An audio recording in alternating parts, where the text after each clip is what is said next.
you guys feeling? Ready for the weekend. Say again? Ready for the weekend. Ready? Yes, as am I. I've had those nights where the sleep just doesn't happen, it doesn't work right. That's me right now. I hope that changes quickly. I really do think the world just needs an institutionalized nap break. Mental health day. Mental health day. Wednesdays off and naps during every other work day.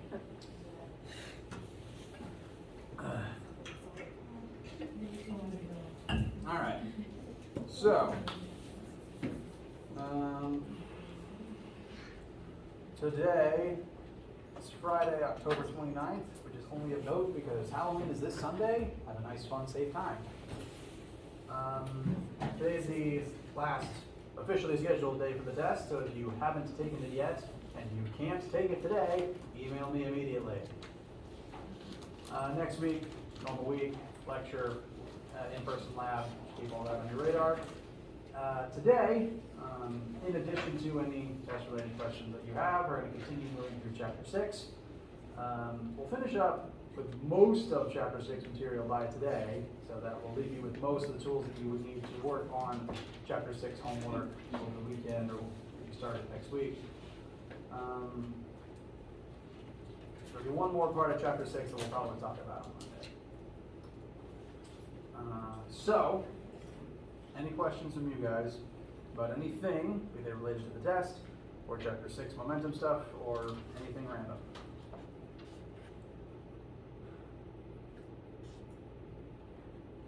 All right. Do please ask literally any and all questions as soon as you have them. And for now, let's keep looking at momentum. I mentioned that there's going to be a couple of unique scenarios that you wouldn't think count as collisions, but mathematically can be defined as collisions based on the definition we're operating from, and therefore can be examined through the lens of change in momentum before and after. And one of those situations is referred to mathematically as an explosion, which oftentimes is literally an explosion, as we will demonstrate here now. Not literally, but figuratively. In this situation, we are going to start with a human holding a shoulder-mounted rocket launcher. Now, after a little bit of research, it appears as though most modern bazookas are designed to minimize or eliminate recoil. But because that's less mathematically fun, we are going to assume that this particular model doesn't have that feature. We are going to figure out the magnitude of the kickback on this particular rocket launcher. This launcher is being held by a human with a mass of 75, so on the lower end of what most people would call average human mass. So I don't know why this particular person is the one that was given the bazooka. Again, at the beginning of this question, both the human and the rocket being held by the human start at an initial velocity of 0. They're standing completely still. So our initial condition, I am not an artist, so do bear with me.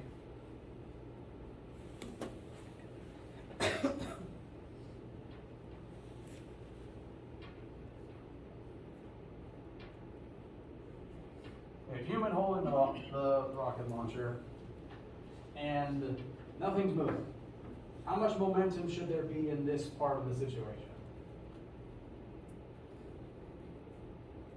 None. Nothing's moving. There shouldn't be any momentum present. Afterwards, though, in a world without friction, in a world where the kickback on bazookas still exists,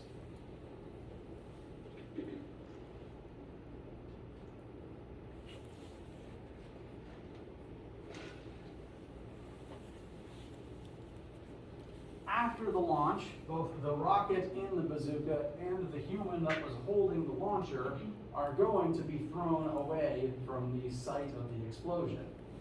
the rocket will be launched forwards, and if you've ever held or used any sort of a firearm, you should be aware that there is some amount of force backwards as you fire it that you can feel.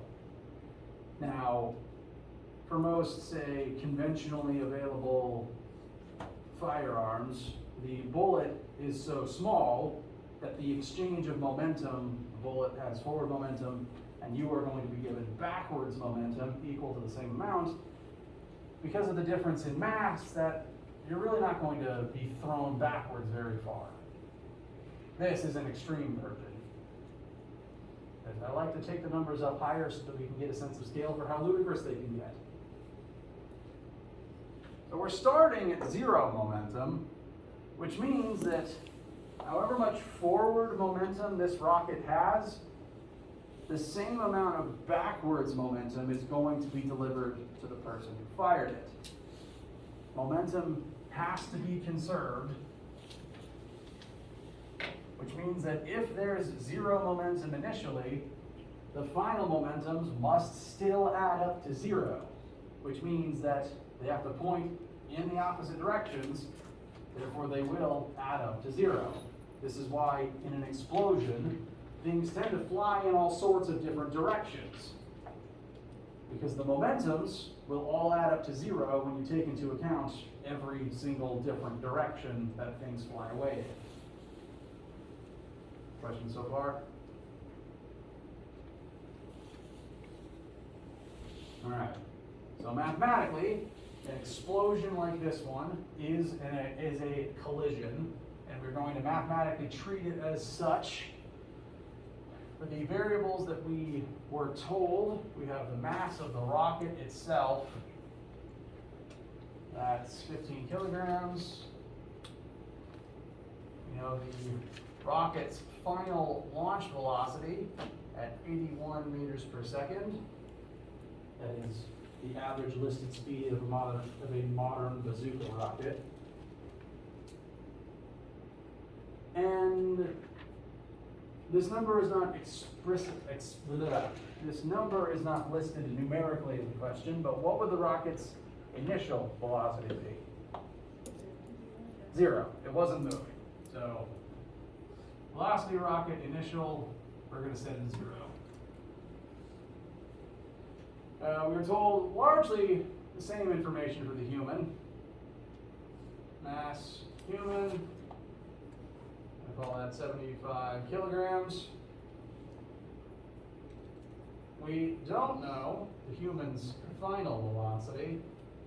That is what we are going to figure out. But applying the same logic, the human's initial velocity must also be 0.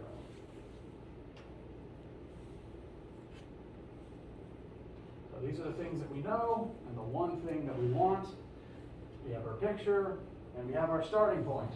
Explosions are collisions. And we know that this statement will always be true for every kind of collision. Questions before we proceed? All right. Total momentum initial. We're going to add the initial momentum of the rocket to the initial momentum of the human. Before we even solve for those numbers, find that right hand twice.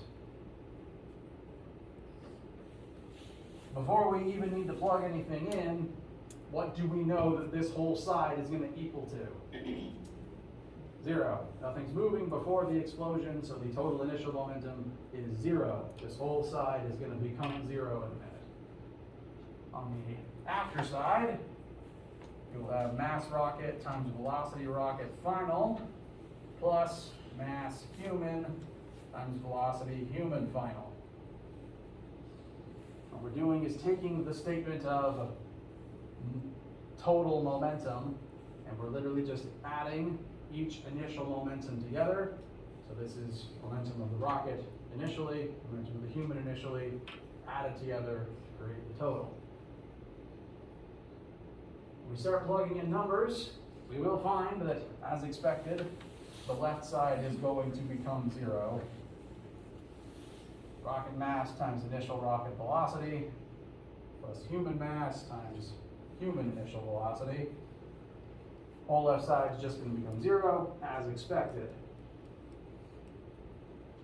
On the final side, we have rocket mass times the rocket's final velocity, bless you, plus the human mass times the human final velocity, which is our only unknown.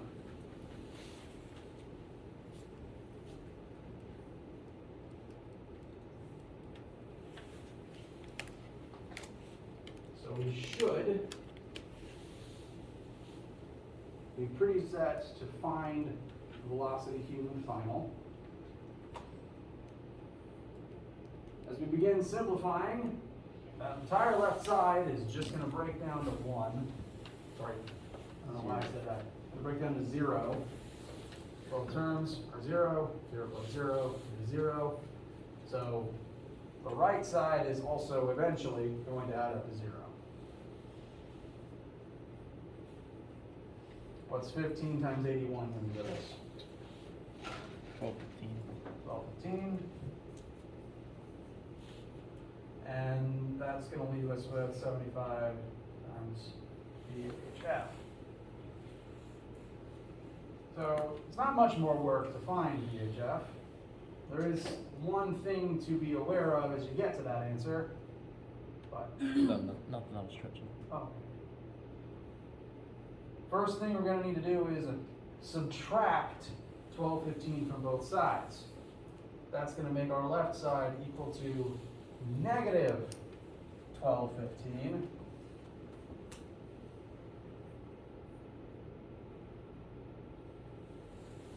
Which automatically tells us that since these two numbers multiplied together represent the human's momentum after the collision, the rocket's momentum after the collision is positive 1215.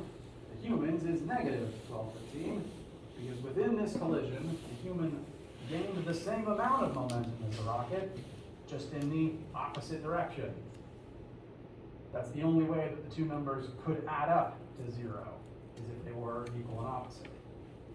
And again, as expected, you're going to get knocked backwards if the projectile you're launching goes forwards.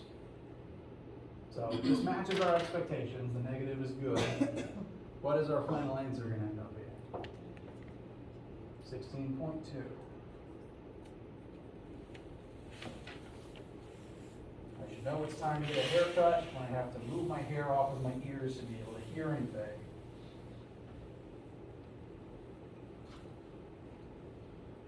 Any questions about how we get numerically to this final answer?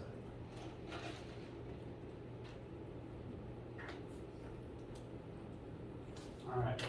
Again, the number is negative, which makes sense. The rocket's velocity positive just means forwards, and the human's negative velocity means that they were blasted backwards in the opposite direction. Additionally, the human and the rocket gained the same amount of momentum, but because they have different masses, they're going to move at different velocities as a result of that fact. Now, for most conventional firearms, you're launching a very, very light mass bullet, and as a result, you don't gain a whole lot of momentum and the human doesn't get knocked backwards very much. This is extreme knockback. This would be like times 3.3, at least 45 feet per second. So that would hurt. There's a reason we had to somehow invent recoil-free rocket launchers. Because that might kill a person.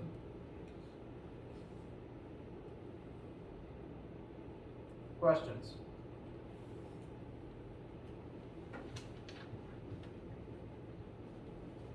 All right. This type of scenario, again, we've mathematically worked it like a normal collision, like we did last time. This type of situation where two objects start together motionless and end moving in opposite directions does show up in the homework. There's one or two examples that involve people on ice skates, on ice, off the top of my head, I'm having trouble remembering which ones were on the homework itself. And there's a case involving, there was one question that might be on the homework that involves two figure skaters at rest pushing away from each other. There's another one that involves someone standing on ice and throwing a book in that direction, which means that the knockback should slide them this way. So it is just mathematically another collision question. It's just kind of a unique situation that you'll see on the homework. Cool? Please let me know if it's not cool.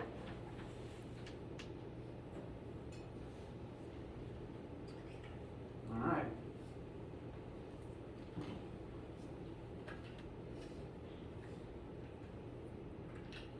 Pardon me. So, this starting point is wonderful for any question involving momentum or a collision. I would like now to show you a different aspect of momentum, give you a new vocab word and a few new formulas to be able to use.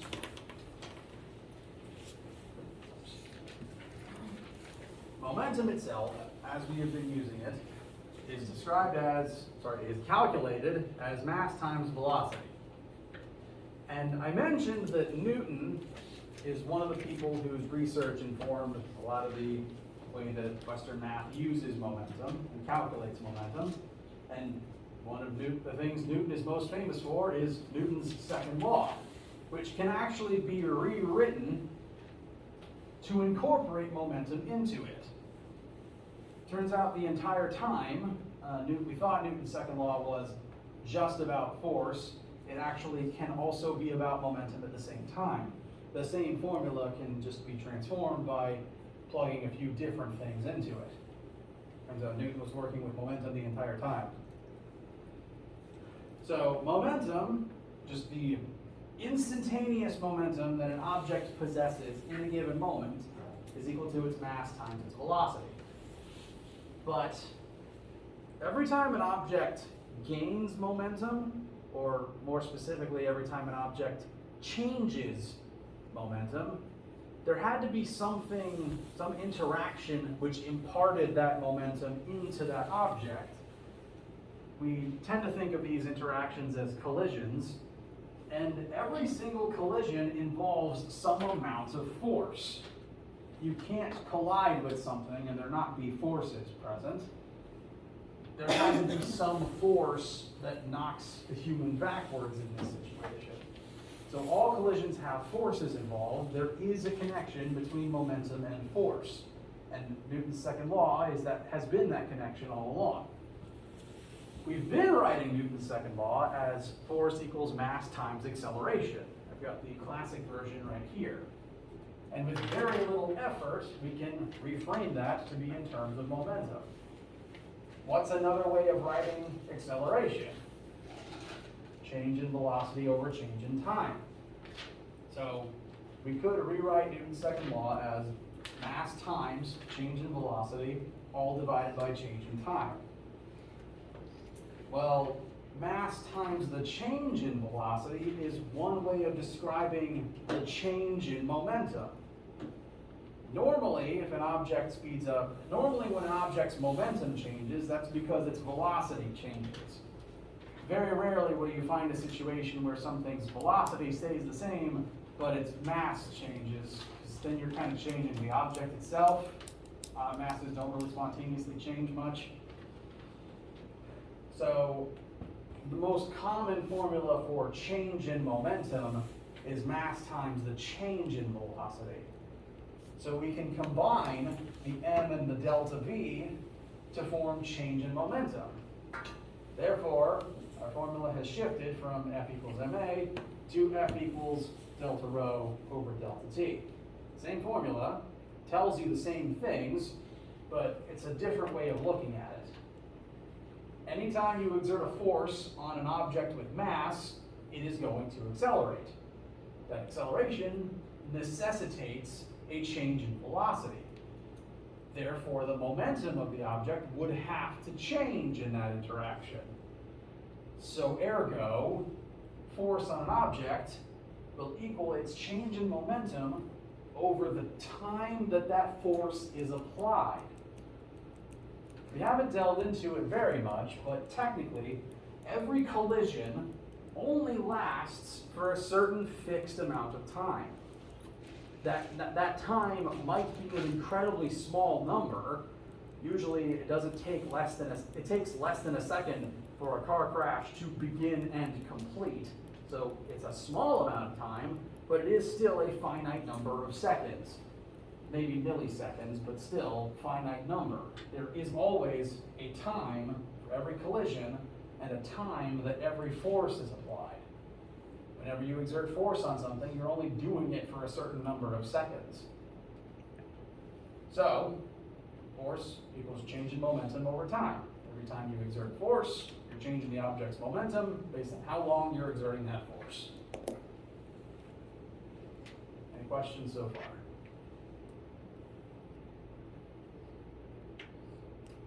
As you continue in physics, you're going to repeatedly find out how everything is connected to everything else.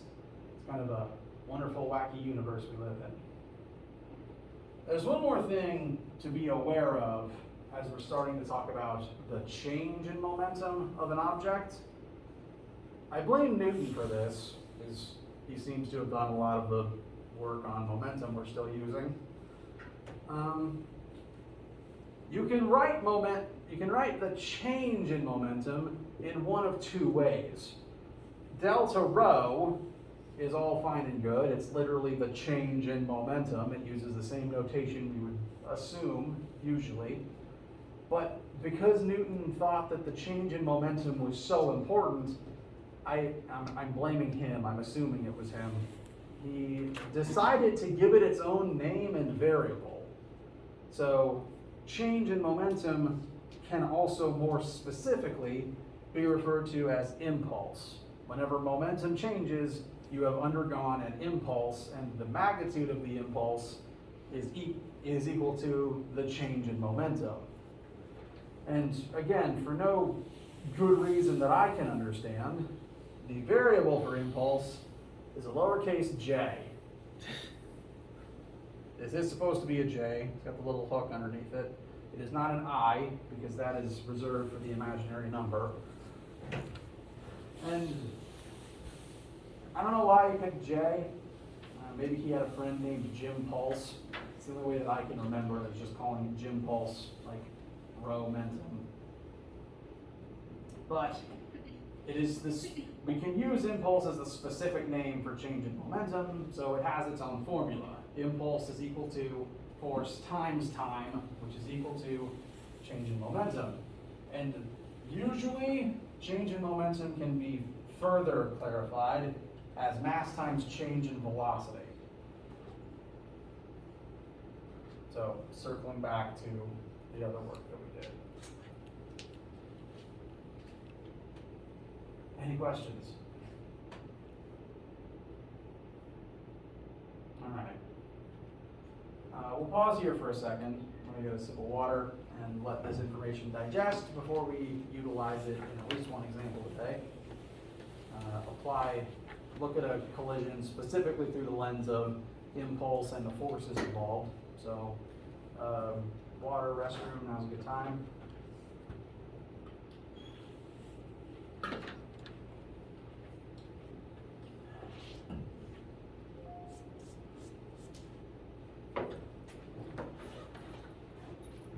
I really like my beer, but I find I spill more water on myself as a result of it.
Bless you.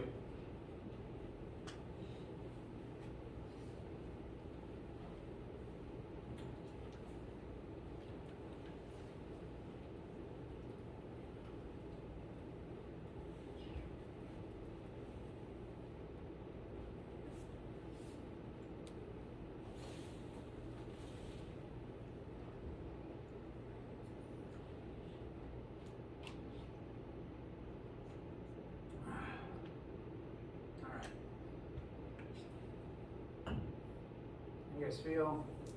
Needs, concerns, questions, etc.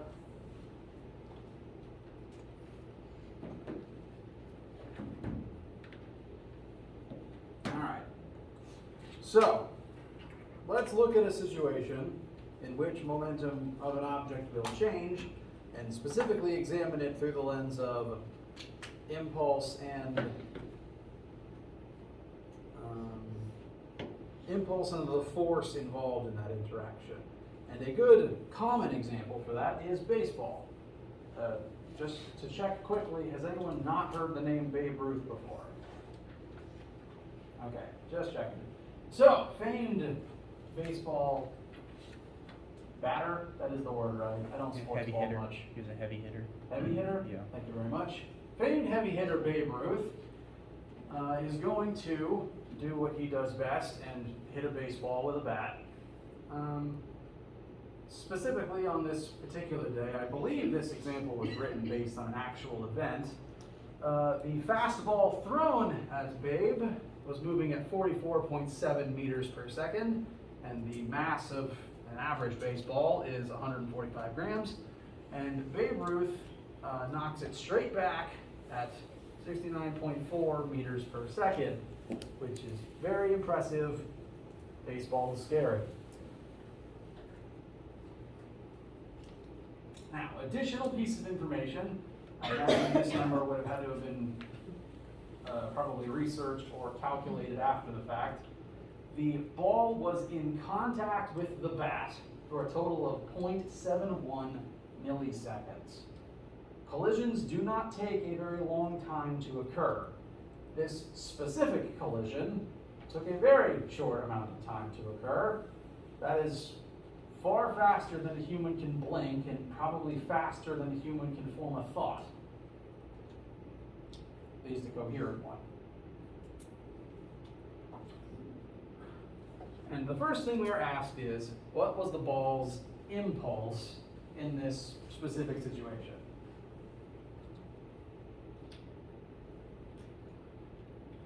And if you think about it, well, really any sport with a ball in it has the ball undergoing an impulse very frequently, because the ball's velocity is constantly changing as it gets thrown and hit with various implements.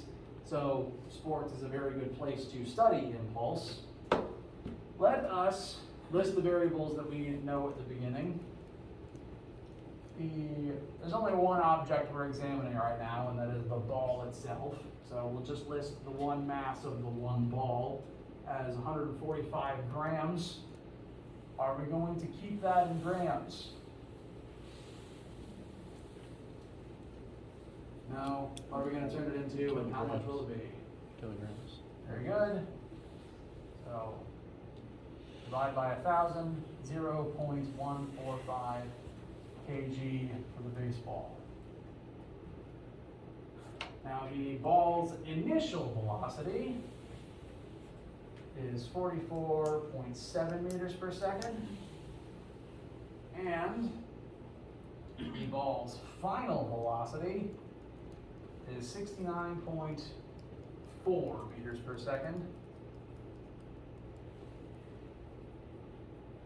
And we were also told the time that this collision lasted for, 0.71 milliseconds.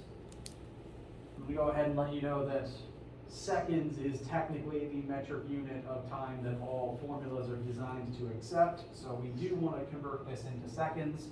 That will be true of pretty much any formula. If you're given minutes or hours, you're going to want to turn it into seconds most of the time.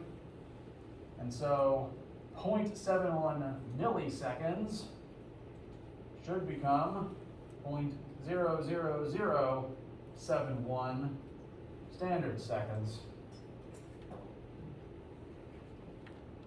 You think the collision lasts longer than it does because if you base it on like the sound that it makes, the sound lasts longer than that, and yet you're hearing the sound as the ball is already in the outfield.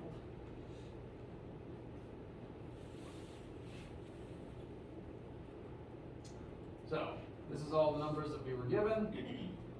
Any questions before we start performing some algebra?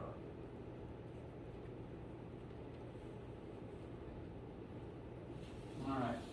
We were asked for impulse, our brand new, strangely named concept for change in momentum. We have two formulas for that. Force times time and mass times change in velocity. Which of the two you think we should use right now? A little louder.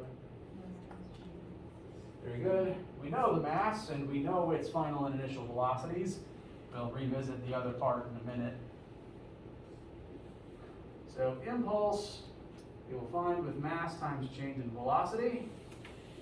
Our mass, again, we want that in kilograms, is 0.145. And our change in velocity, change in anything is always final minus initial. So the final was 69.4 minus the initial of 44.7.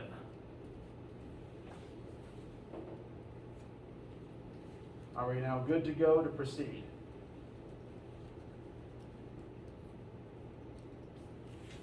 There is actually one small issue that I would like to point out, because there's no way that your calculator would know this ahead of time.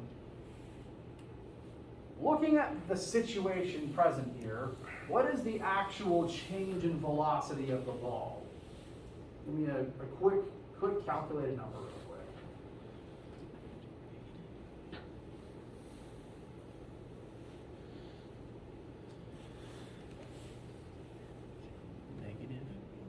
Negative 24.7.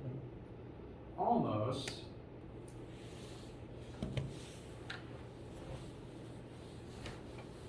So the way we currently have this written, keeping in mind that velocity is a vector, if our initial velocity points forward, we've set our final velocity as also pointing forwards. So mathematically, the situation that we're technically about to solve for would be if, in a weird parallel universe where baseball is played differently,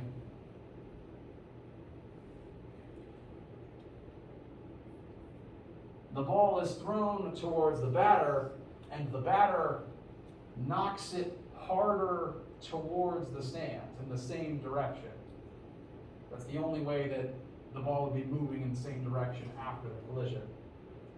The way that I'm familiar with most baseball has the batter try to knock it in the opposite direction, which means that technically we actually need to set this final velocity as a negative number, just to represent the opposite direction afterwards, which will take our change in velocity from being 25 to being 115. It takes a lot of power to hit something so hard that its direction completely changes. Do not underestimate athletes, especially if they're holding a baseball bat. So our actual change in velocity is going to turn out to be about negative 115, I think. The negative just meaning that the velocity went from being positive to being very negative. It's just a direction indication. And again, that's a big difference, because they've hit it hard enough not only to stop it from moving forwards, but hard enough to then make it move backwards at a higher speed than it approached. It's kind of scary. So with that minor change, no, it's not a minor change actually. With that change made, what's our actual impulse come out to be?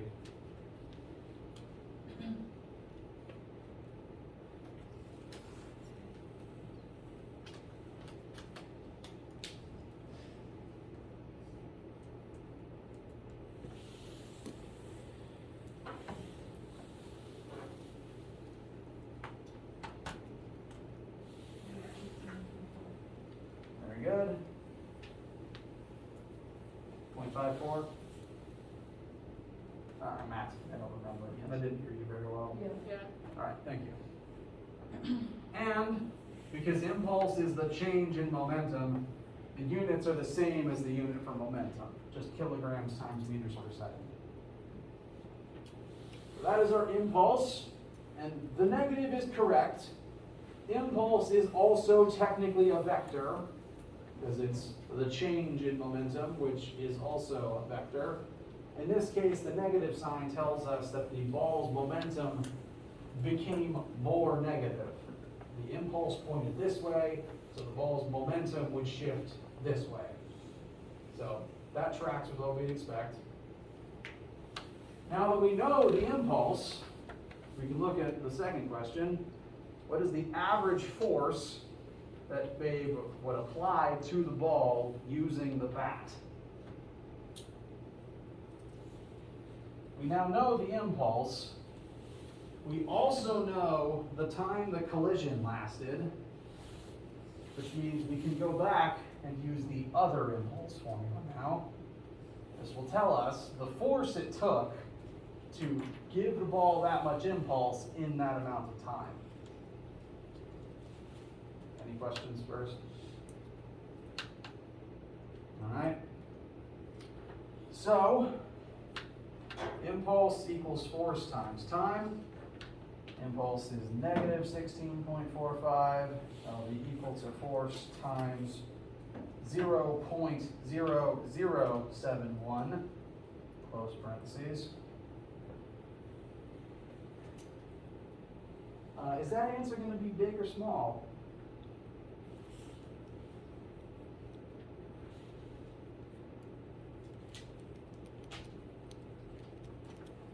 Big.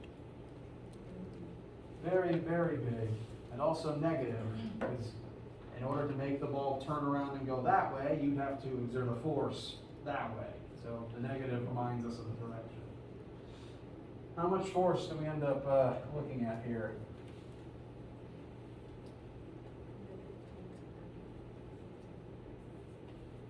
I had trouble hearing you, sorry. Negative 23,000? 23, 30, 14. Negative 233,021. Oh. 3,021 point something, is that what you said? You missed us 233,000. 230. I know, I added another zero, so. It's all right. I added another. For some reason, my brain's not working great today. I'm gonna recalculate this myself. They added an extra zero. Okay, I see now. Thank you, thank you. I did not get much sleep last night. My brain is kind of short-circuiting. I apologize. You are all correct, and my ears are flawed. We agree? Thank you all. Sorry for my hearing. All right, negative, which is just the direction, 23,302 newtons approximately. That is a lot of force. For a sense of scale, I weigh 1,000 newtons. This bat swings 23 times harder. Now, this does make sense, but it does bring to mind the alarming realization that when humans tend to swing bats and golf clubs and crowbars and other fulcrum implements, lever arms technically, you're actually multiplying the force that you exert. I guarantee you that Mr. Ruth could not punch with the same muscles using this force, or even bench press this. He was not that powerful. This was not just his own arms. No human can punch like this. I think the strongest creature on earth with arms, a mountain gorilla, can't punch like this. This number comes entirely from the fact that he was using a baseball bat. Have you ever noticed that with a bat or a hammer or even a screwdriver, you tend to be able to hit things harder than if you just punched it? That kind of line up with what you've experienced in your own life? That's because of a concept that we will talk more about later called torque. Torque is the idea that when you exert a force using a lever arm, so literally the radius of the bat is technically a lever, you end up multiplying the force that you deliver, which is one reason why humans are pretty capable beings. We figured out how to use tools and literally multiply the power of our strikes. So, Babe Ruth could not bench press this. Tools are useful. Lever arms are useful. It's the entire reason why crowbars and screwdrivers exist. And sample of impulse. Any questions?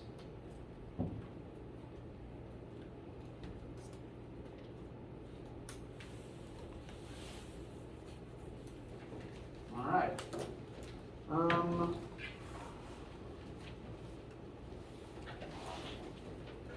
I think that's about everything that I want to cover today. With this information, if you finish the test up and you start working on the Chapter 6 homework, just up to this point in the chapter, you should have all the information you need to do most of the questions. We are going to wait till Monday, at least, to talk about elastic collisions. They are the harder type with more math involved, or at least the potential for more math. So that's what we'll talk about Monday. I would expect your test back later next week, not Monday itself. If you have any questions about homework or test stuff, please do ask. If you don't, get on out of here. It's Friday.